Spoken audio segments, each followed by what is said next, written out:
In John 8:58, it's recorded, Jesus said to them, "Most assuredly, I say to you, before Abraham was, I am." Does this mean Jesus said he's God? The Bible, the basis of our faith in the Church of Christ, which answers questions about proper worship, the right relationship with God, and most importantly, salvation. That's in the Bible. I'm Bob Pauline, and welcome to the program, That's in the Bible.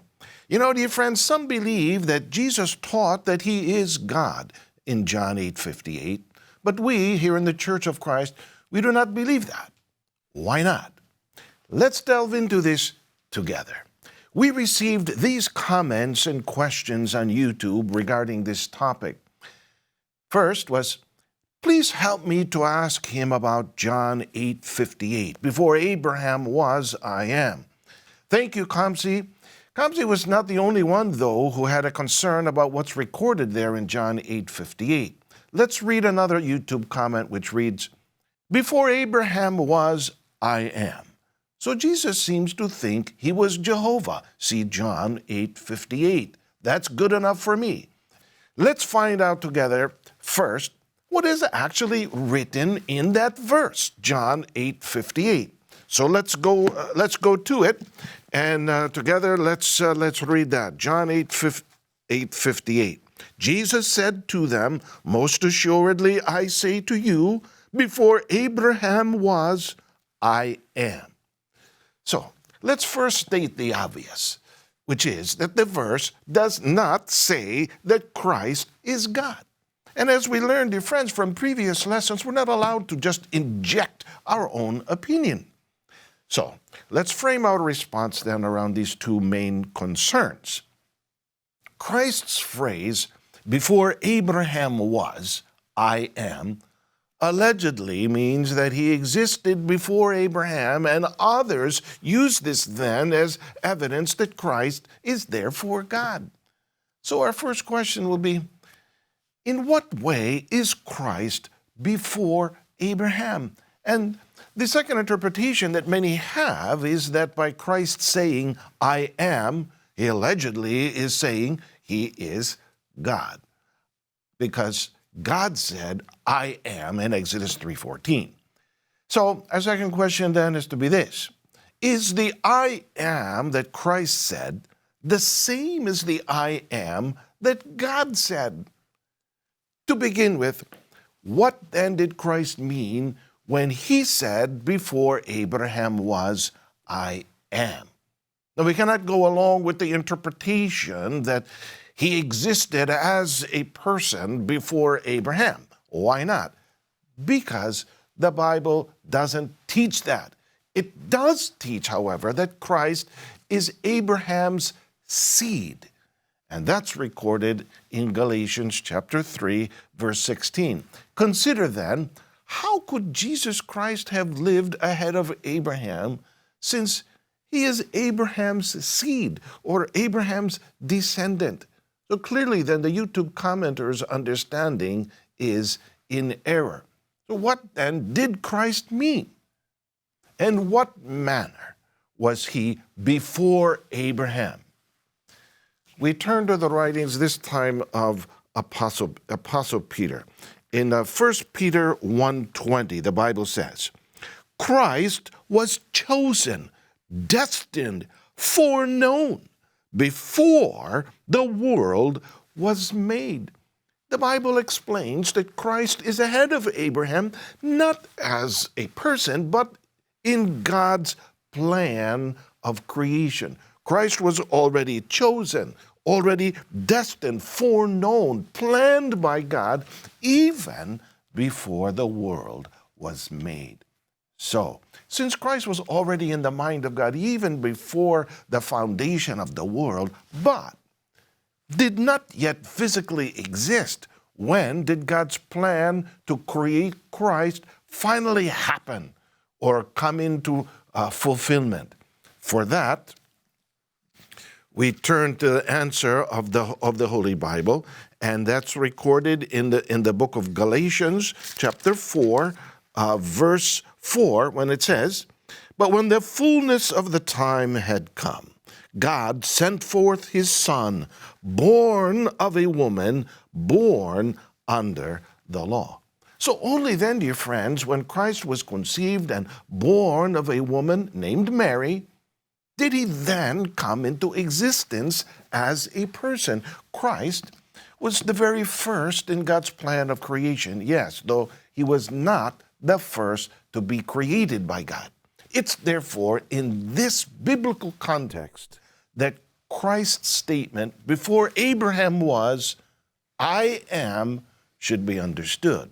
Christ was already in God's mind, in his plan of creation, even before Abraham was born.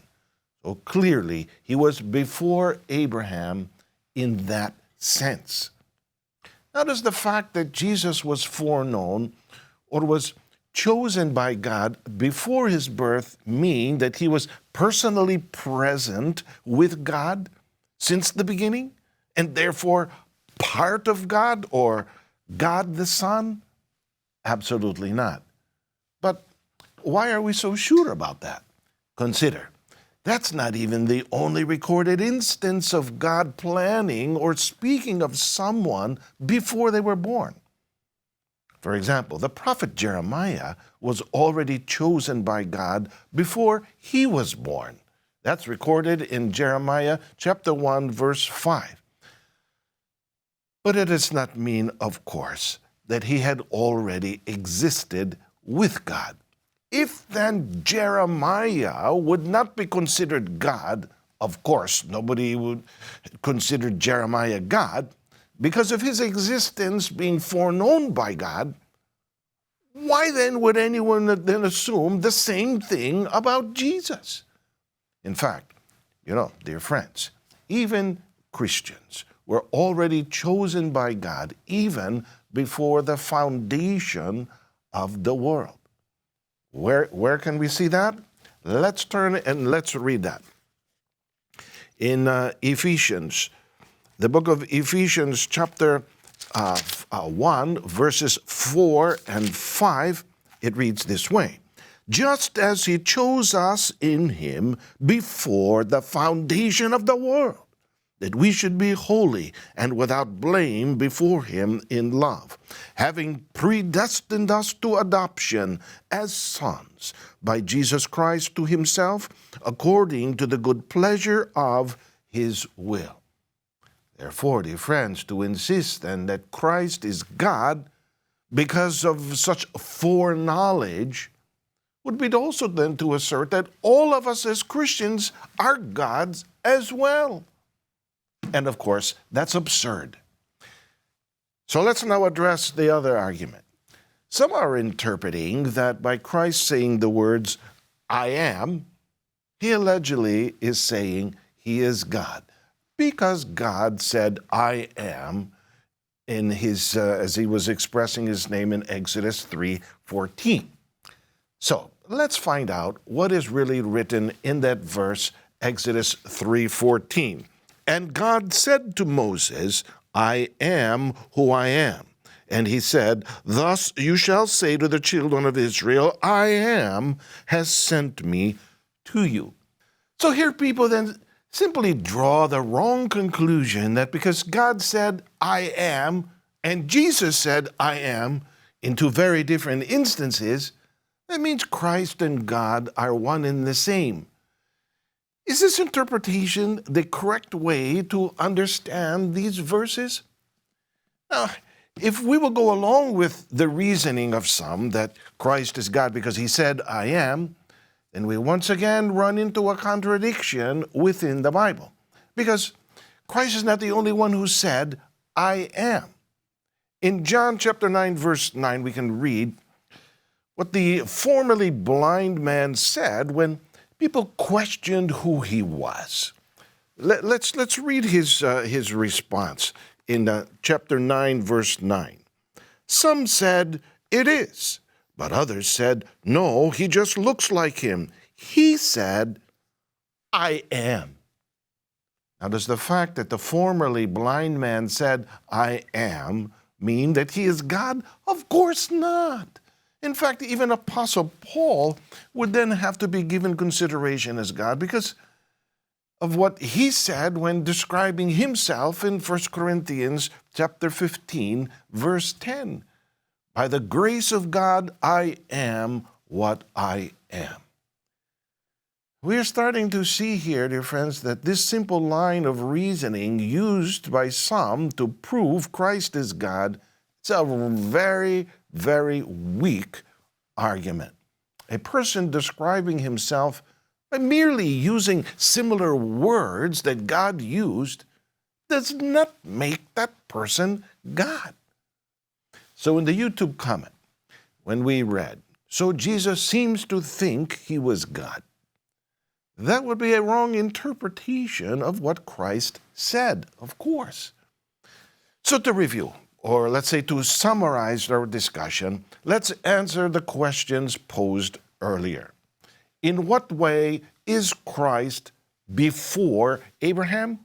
Christ was the very first in God's plan of creation, though he was not the first to be created by God. In this manner, he was before Abraham. Is the I am that Christ said the same as the I am that God said? Not at all. The I am that God said in Exodus 3:14 is how God described himself to the people through Moses. Christ was simply saying I am in the same manner that the blind man and even Apostle Paul also described themselves. This is how we should understand this verse. Friends, that's in the Bible. If you were taught something different about John 8:58, we're glad that you now know the truth. We'd like you to continue learning the truth here with us in the Iglesia Cristo, Church of Christ. To do so, please visit us online. You can browse the different topics or set up an appointment to meet with a minister of the gospel. And if you have any questions about the Bible or salvation, please email them to us. I'm Bob Pauline. Thanks for watching. See you next time right here on That's in the Bible.